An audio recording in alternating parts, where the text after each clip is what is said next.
The snow fell in thick, muffling sheets, blanketing the forest in an unnatural quiet. The Callahan family's SUV crunched up the long, icy driveway, the headlights slicing through the dense gloom. Ahead, the cabin loomed, a shadowy silhouette against the stark white backdrop, its windows like hollow eyes staring into the cold. They were seeking a Christmas retreat, a chance to escape the noise of the city and reconnect. But as they stepped through the creaking door, a biting chill seeped into their bones, a cold far deeper than the winter air.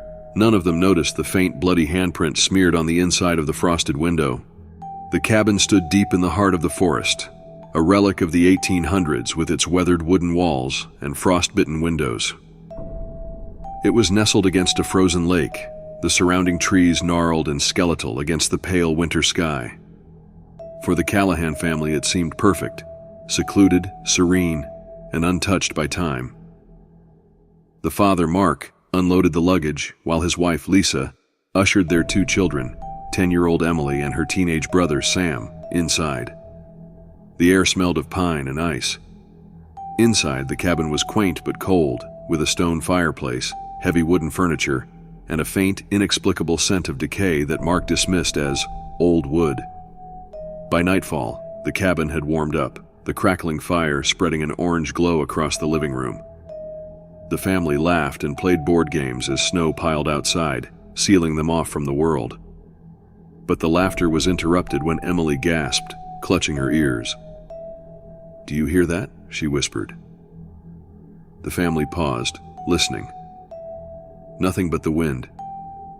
"Just the wind, sweetheart," Lisa reassured her. But as the night wore on, the whispers became harder to ignore. They seemed to seep from the very walls, faint voices murmuring in unison, their tone mournful. Sam, ever the skeptic, pressed his ear to the wall. "It's probably the pipes," he said, though his voice betrayed unease. The whispers stopped abruptly, leaving only the creak of settling wood. The following day, Sam explored the attic. He returned with a faded, leather-bound diary he found tucked under a loose floorboard. It belonged to Margaret Holloway, who had lived in the cabin with her family over a century ago. The entries began cheerfully, describing snowy days and family dinners. But the final pages were frantic, written in trembling handwriting. "They are coming. They want us to join them." Mark dismissed it as a spooky tale, but Lisa couldn't shake the unease. That night, as the family slept, Emily woke up screaming. She claimed to see shadows moving in her room, their shapes flickering against the walls like distorted marionettes. When Lisa rushed in, the window was wide open, snow blowing inside, though they were certain it had been locked. The whispers grew louder the following night, no longer mournful, but angry. The family discovered bloody handprints on the windows and door frames, as if something had tried to claw its way inside. Sam found an old, rusted knife in the cellar with dried blood still encrusting the blade. Lisa called the police, but the line was dead. The car wouldn't start, and the snowstorm had made leaving on foot impossible. That night, they saw them, the Holloways. The family appeared as translucent figures in period clothing, their faces pale and bloodied. They stood in the living room, motionless except for their eyes, which stared directly at the Callahans. When Mark tried to speak to them, the figures lunged forward with unnatural speed before vanishing into the walls. The Callahans pieced together the story. The Holloways had been murdered by their deranged father on Christmas Eve, their blood staining the snow outside the cabin.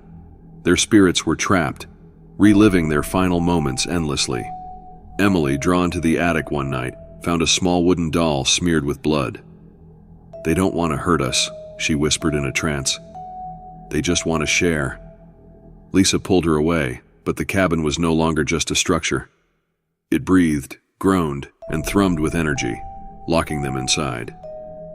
The walls bled sap-like fluid, and the windows reflected not their faces, but those of the Holloways.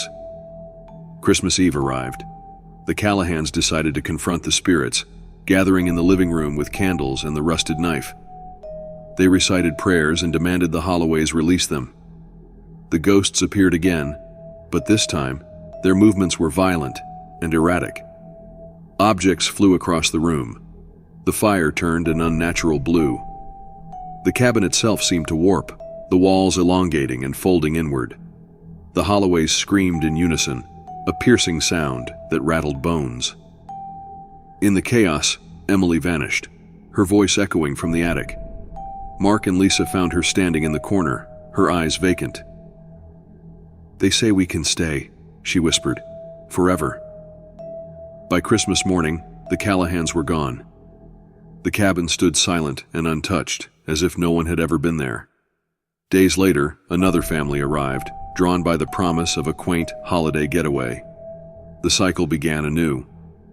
Weeks later, the cabin sat untouched, silent beneath a heavy blanket of snow. The wind whispered through the trees, carrying faint echoes of laughter and screams, entwined like a twisted melody. Inside, the air was still, the fireplace cold, yet the faint outline of footsteps, small and large, trailed across the dusty floor, leading nowhere. A single tiny wooden doll sat upright in the center of the room, its painted eyes staring blankly at the door. Far off in the distance, the crunch of tires on fresh snow broke the silence. Another family had arrived. The cabin waited. The Callahans were absorbed into the cycle of the cabin, their identities dissolved into the fabric of its curse. Mark, Lisa, Sam, and Emily became part of the Holloway's eternal torment, their spirits bound to relive that cursed Christmas night over and over. Each of them took on roles in the grim tableau.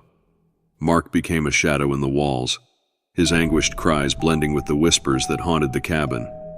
Lisa's spectral form wandered aimlessly, clutching at phantom doors that would never open. Sam's laughter echoed unnaturally in empty rooms, distorted into a chilling mockery.